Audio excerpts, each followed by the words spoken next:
Redet der alte Mann da jetzt gleich von Musik, von der er keine Ahnung hat?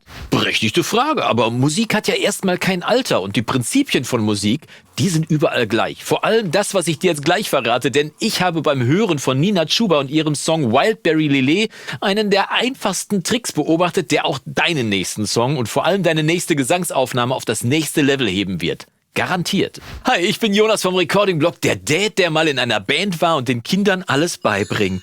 Vielleicht kennst du die Aussage von Coaches bei The Voice of Germany, das Supertalent oder wem auch immer, dass es vor allem um das Gefühl beim Gesang geht. Musik soll große Emotionen beim Zuhörer auslösen. Das ist aber nicht immer so einfach, denn sich vor dem Mikrofon seinen Emotionen hinzugeben, also komplett loszulassen und quasi die virtuelle Hose runterzulassen, das kann halt eben nicht jeder Sänger oder jede Sängerin oder vielleicht will man das ja auch gar nicht vor den ganzen Leuten.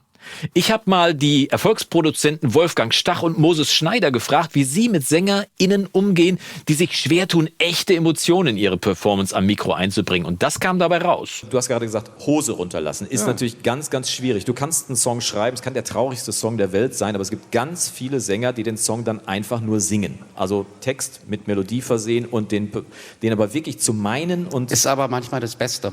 Ich sag manchmal auch zu den Sängern, ey, sing doch einfach nur den Song. Fang ja nicht an, irgendwie rumzuschauspielern. Trifft die Töne, trifft den Text. Und meistens ist es das auch. Ja, aber man will ja nicht Ben Becker dann immer haben, ne? Ja, nee, das ist, weil dann merkt man erstmal, okay, ich muss gar nicht schauspielern. Ja. Also nach dem Motto, ja, ich muss ein bisschen mehr Herzschmerz zeigen. Ja, aber das wird doch immer gesagt, du musst wenn die Emotionen nicht, in jeder Fernsehsendung wird gesagt, wenn die Emotion nicht rüberkommt und ich sitze dann immer und denke, ich kann das nicht. Ja, aber wenn es in Schauspielerei endet, ist es ja auch Quatsch, dann bleibt ja auch nichts übrig. Also einfach singen und nicht schauspielern ist oft das Mittel der Wahl. Aber es gibt eben auch einen kleinen Mittelweg und der ist so einfach wie magisch. Pass auf, erzähl deinem Gesicht, welche Emotionen du aufnehmen willst und dann kannst du sie auch in der Aufnahme hören.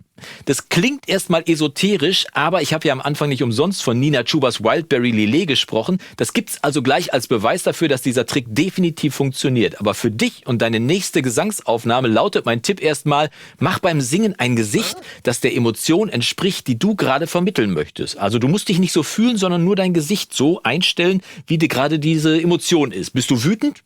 Dann schau wütend. Bist du traurig? Dann lass dein Gesicht halt traurig aussehen. Nimm so ein bisschen die Schultern runter. Und wenn du dich freust, dann zieh beim Singen einfach die Mundwinkel nach oben. Und ich verspreche dir, du hörst das dann auch in der Aufnahme. Hier mal der Beweis und schreib mir mal unten in die Kommentare, welche Emotionen du gerade in diesem Ausschnitt hörst. An der Küste von Catania, zum Frühstück Cannabis und ein Wildberry Lillet. Ocean View und Beach Waves, ich hol mir ne Insel. Irgendwo in der Südsee, da wo uns keiner findet. Private Spa auf 4 Etagen. Irre, oder? Also ich habe gehört, wie Nina sich so richtig über diese Idee mit der einsamen Insel freut. Die freut sich ein Knödel ans Knie. Und wenn du wissen willst, wie du die perfekte Aufnahme für diese echte Emotion auch noch hinbekommst, dann klick als nächstes auf dieses Video hier. Da verrate ich dir alles, was du dazu wissen musst. Da sehen wir uns dann gleich. Bis dahin, mach's gut und Yassou!